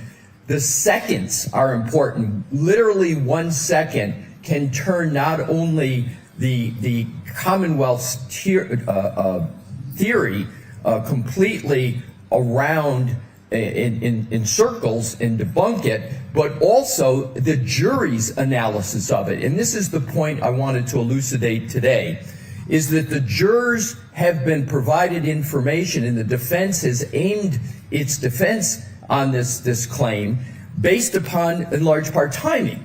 So now what we have is on May 11th, Mr. Burgess changing the timing. So what does it affect? Not only witnesses like Jennifer McCabe, who we crossed, we strategized with regard to, but also my decision to not even cross Trooper Garino, because Trooper Garino had testimony with regard to when Ms. Reed connected with the Wi-Fi at One Meadows, and there's a certain time associated with that.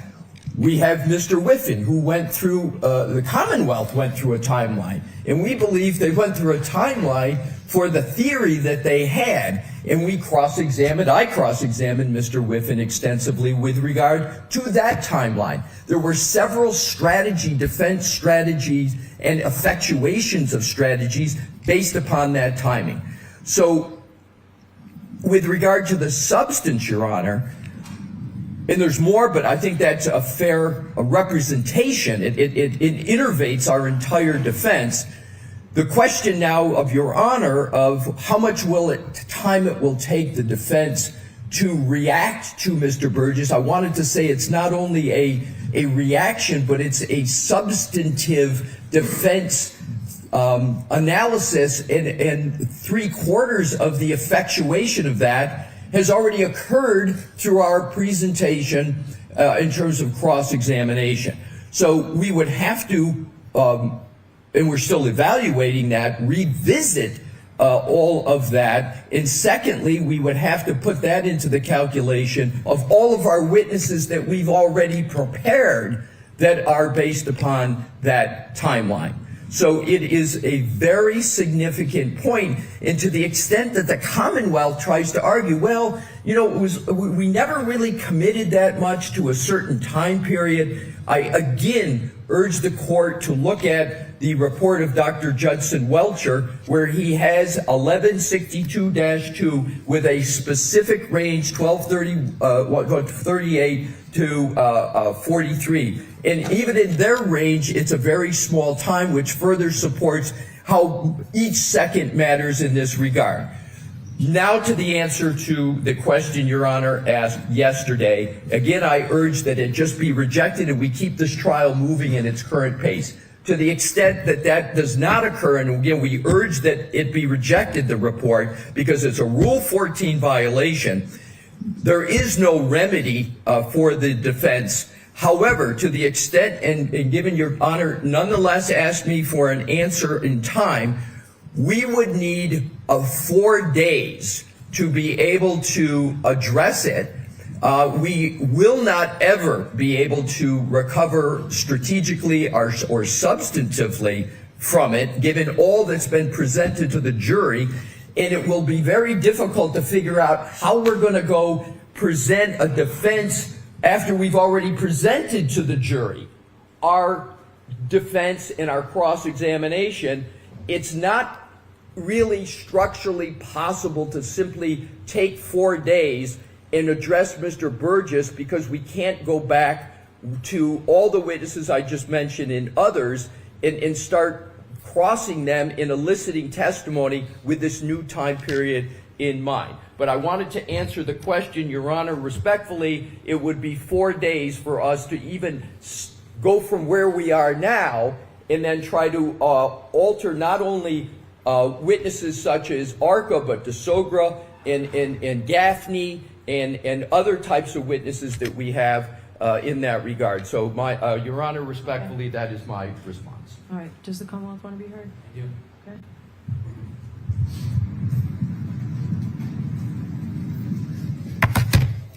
Respectfully, Your Honor, the defense is very confused. They attempt to confuse the issue. They attempt to confuse Your Honor about what the impact will be. This has never been a change. The government is not changing their timeline. The Commonwealth is not changing any information. The Commonwealth is not offering anything that affects in any way the testimony of witnesses. It's notable in the argument there is no relationship to the facts or the actual report that was provided. The Commonwealth has always provided the data, which they have, and they hadn't a chance to analyze. And the interpretation of the data has been different between the parties. We have been clear from the beginning at the time in which the infotainment system shows that there was a collision. We've been clear. And the data has been clear. That has never changed. That data in the telestream system is based on a clock in the Lexus, which both sides know full well is different than a clock in an iPhone. You can see all the productions of Dr. Welcher's PowerPoint presentation where it shows that time, 12:31:43, has never changed. Also, it has been clear that both sides appreciate that there is a variance between the clock in the Lexus, which leads to that system information, and a clock in an iPhone. In fact, the defense was so aware of it, they hired an expert, Mr. DeSorga, who gave his opinions about that variance. We have never suggested there was not a variance in this case. In fact, we have highlighted the variance. When their expert, Mr. DeSorga, provided a report, we believed that his analysis was wrong. And so we looked at the variance and the data that was available from the telestream system and John O'Keefe's Waze data that was on his phone that was always available to all of the experts in both sides. And when Mr. Burgess looked at the variance at the time of a three-point turn about 7 minutes before the collision, he simply matched the Waze information on Mr. O'Keefe's phone to that of the information from the telestream and saw that it was a 21 to 29 second variance. All that data was available to the defense because their expert made an improper conclusion is not our fault. This does not change the testimony of anybody. They point to Jen McCabe's text message where she said she thought she saw a motor vehicle out front that evening at 12:45. That is not consistent with the Commonwealth's timeline, but that doesn't change. That favors the defense. It does not change anything to do with ARCA. ARCA has not, as far as I've seen in any reports, ever talked about the variance, just Mr. DeSorga. And so because this is inconvenient for the defense, and because it further focuses the variance that we've already discussed and provided, isn't a reason to exclude it. It's not late discovery. It's not a Rule 14 violation. It is further analysis of information that was already provided, opinions that were already provided, and it is in response to their expert's mistake about that variance. There's nothing new here. Nothing has changed. Go right ahead, Mr. Leslie. The only question I had for you yesterday, for you to respond to today, was the time, so I gave you more leeway. You're giving me more leeway, and I appreciate it. Go right ahead. So, 2 items, Your Honor.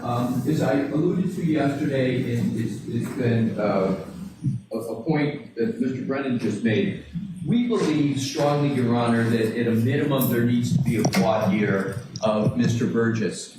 And we believe strongly there needs to be a voir dire because we have a serious concern that the sequestration order has been violated. He has changed a very key aspect of this matter after the testimony of Mr. Whiffen, after Mr. Whiffen presenting a timeline.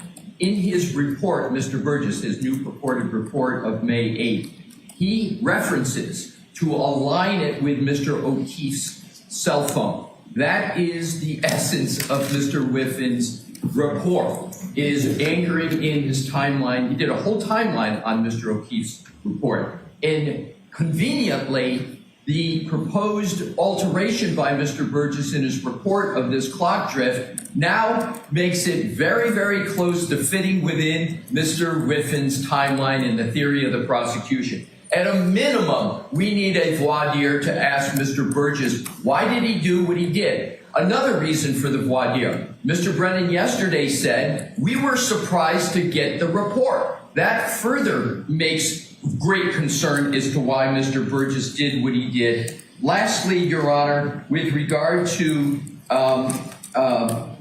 Mr. Brennan's point, he made it yesterday and I corrected it. He said it again today, that supposedly our witness, Mr. DeSogra, made an error and that we're trying to correct an error of Mr. DeSogra. That is incorrect, Your Honor. Again, Mr. DeSogra was responding to Mr. Burgess's report. Mr. DeSogra's report is entirely saying, okay, Mr. Burgess says this, and therefore the defense says this. Now Mr. Burgess is changing what he is saying. So it is completely incorrect to say that Mr. DeSogra is trying to correct an error. That would require, again, Mr. DeSogra to change what he has done. Final point is this. There was also an issue, Your Honor, and this is extremely important with regard to burden shifting. There's not only the question of should this be allowed at all, there's not only the question of how much time the defense will need, but there's a third and important issue, and that's burden shifting. What Mr. Brennan proposed yesterday was a very irregular process where essentially the Commonwealth gets 3 bites at the apple for a problem that they caused. The problem we're talking about is Mr. Burgess changing a significant part of a timeline. Yes, there was a variance that he had, but he picked a range of the variance. He's now changing the variance. So what the Commonwealth is proposing is that our witnesses go forward, the aperture gets to wait, they come on, and then the aperture gets to come on yet again. We would urge I did not understand the Commonwealth asking me that. Are you asking me to do that, Mr. Brennan? I appreciate the clarification. I'm not sure what he's saying, so. It sounds like DeBroja or whatever. His name is DeSogra, yes. DeSoder, you're suggesting that the Commonwealth suggested yesterday that he testifies first and then the aperture witnesses? What I understood was going to happen is Mr. Brennan said yesterday that Dr. Welcher cannot come in until after. No, I didn't understand that. I understood Dr. Welcher, Shannon Burgess, and then Dr. Welcher for everything that you folks received prior, January 31st or whatever the date was. And then potentially for all the new ARCA information that came in May 7th, that portion, Dr. Welcher returning on rebuttal for. Not that they were holding back Dr. Welcher completely. Is that correct, Mr. Brennan?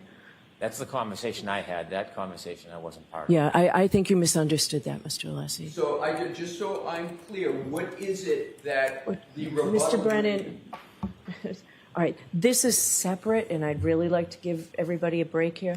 What is it the Commonwealth is asking to do regarding that? Regarding Mr. Burgess or Mr. Welcher? Dr. Welcher. Dr. Welcher should come in and testify to his PowerPoint, all of his opinions, which address all of the prior representations and opinions of ARCA, although we still don't have any raw information, but we're ready to move forward. Regarding any new opinions, which there is over a dozen new opinions that includes testing, video, experiments, Dr. Welcher should have enough time to review, conduct his own testing, turn it over, and then in rebuttal address limited to the new issues raised by ARCA. That's how I understood it, Mr. Alessi. And that's how I did also, but the question is now with the Burgess changing of the clock trip, how many times is the Commonwealth proposing that Dr. Welcher gets to come in and talk about that? Is he just going to come in and talk about it? So you talk with Mr. Brennan about that. All right, so I'm all set for this. There are no changes. There is no changes in the timeline. He keeps trying to portray this as something has changed. Nothing has changed. It's the exact same. He's always said there's a variance. He's been looking into the variance for a long time, and now he has found a method to show the exact variance. It's not changing. There's nothing in the reports that changes as far as the timeline. That's just an attempt to cause fear. There's nothing that has changed. We can look at the reports. It's all the same, always has been, other than now he's identified the mistake of their expert, and that led him to be able to identify the variance, which is helpful and new. And the suggestion that there's been some violation of an order, no good faith basis whatsoever. Does the Commonwealth oppose a voir dire just on that one issue? Yes, because it's suggesting that there's a good faith basis for it. Nothing has. Ian Whiffin's report was available to the defense and our experts months and months and months ago. The issue of variance has been an ongoing issue for months. There's nothing that triggers a change in the testimony to adopt or adapt to it. Our timeline has been the same since when we turned it over at the beginning. They cannot point to one thing that has changed between Dr. Welcher, Ian Whiffin, Jessica Hyde, or Shannon Burgess. They are just saying things without a good faith basis. In the reports, show us where something has changed. Your Honor, to inform you, Your Honor, we would like to print the page in the clock adjustment because what Mr. Brennan says is yes, correct. and I'm happy to any information. Thank you. Change. 20 minutes. 9. Thank you. All rise for the court, please.